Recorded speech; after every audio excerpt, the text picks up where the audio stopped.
Jérémie, chapitre 46. La parole de l'Éternel qui fut adressée à Jérémie, le prophète, sur les nations. Sur l'Égypte, sur l'armée de Pharaon Nécho, roi d'Égypte, qui était près du fleuve de l'Euphrate, à Carchemish, et qui fut battu par Nebuchadnezzar, roi de Babylone, la 4e année de Joachim, fils de Josias, roi de Juda. Préparez le petit et le grand bouclier, et marchez au combat. Attelez les chevaux, montez, cavaliers, paraissez avec vos casques, polissez vos lances, revêtez la cuirasse. Que vois-je? Ils ont peur, ils reculent. Leurs vaillants hommes sont battus. Ils fuient sans se retourner.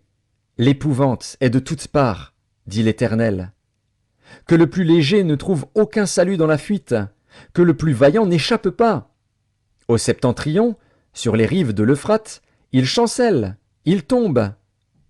Qui est celui qui s'avance comme le Nil et dont les eaux sont agitées comme les torrents? C'est l'Égypte. Elle s'avance comme le Nil et ses eaux sont agitées comme les torrents. Elle dit, je monterai, je couvrirai la terre, je détruirai les villes et leurs habitants. Montez, chevaux, précipitez-vous, chars. Qu'ils se montrent, les vaillants hommes, ceux d'Éthiopie et de Put qui portent le bouclier, et ceux de Lude qui manient et tendent l'arc. Ce jour est au Seigneur, à l'Éternel des armées. C'est un jour de vengeance, où il se venge de ses ennemis. L'épée dévore, elle se rassasie, elle s'enivre de leur sang. Car il y a des victimes du Seigneur, de l'Éternel des armées, au pays du Septentrion, sur les rives de l'Euphrate. Monte en Galaad, prends du baume, vierge, fille de l'Égypte. En vain tu multiplies les remèdes, il n'y a point de guérison pour toi. Les nations apprennent ta honte, et tes cris remplissent la terre, car les guerriers chancellent l'un sur l'autre, ils tombent tous ensemble. La parole qui fut adressée par l'Éternel à Jérémie, le prophète, sur l'arrivée de Nebuchadnezzar, roi de Babylone, qui voulait frapper le pays d'Égypte. Annoncez-le en Égypte, publiez-le à Migdol, publiez-le à Noph et à Tachpanès. Dites, lève-toi, prépare-toi, car l'épée dévore autour de toi. Pourquoi tes vaillants hommes sont-ils emportés? Ils ne tiennent pas ferme, car l'Éternel les renverse. Il en fait chanceler un grand nombre. Ils tombent l'un sur l'autre, et ils disent, allons, retournons vers notre peuple, dans notre pays natal, loin du glaive destructeur.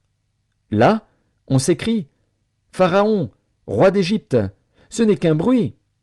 Il a laissé passer le moment.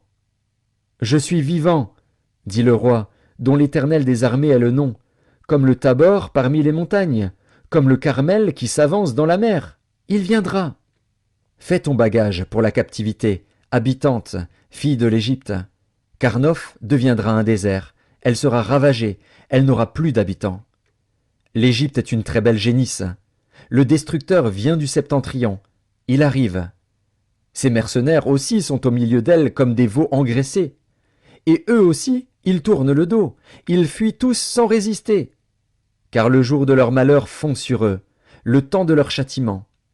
Sa voix se fait entendre comme celle du serpent. Car il s'avance avec une armée, il marche contre elle avec des haches, pareilles à des bûcherons. Ils abattent sa forêt, dit l'Éternel, bien qu'elle soit impénétrable. Car ils sont plus nombreux que les sauterelles, on ne pourrait les compter.